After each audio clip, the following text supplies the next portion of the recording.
ও বাবা, প্ল্যাটফর্মটা অনেক বড় ছিল। শুনেছি নামটা তার জাতীয় নাট্যমঞ্চ। হয়তোবা তুমি এসেছিলে এই মঞ্চে, সেটা জানতে পারিনি আমি।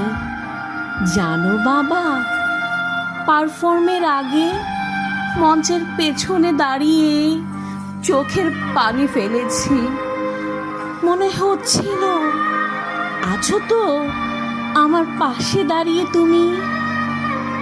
বেঁচে থাকলে ঠিকই তুমি বসে থাকতে প্রথম সারি সিটটিতে, নিয়ে আসতে সাথে কিছু গেস্ট তোমার, আর তাদের বলতে এত বড় মঞ্চে মেয়েরাজ পারফর্মার, আর মঞ্চের লাল নীলের আলো আধারে আমার কবিতা শুনে খুশিতে চোখের পানি ফেলতে।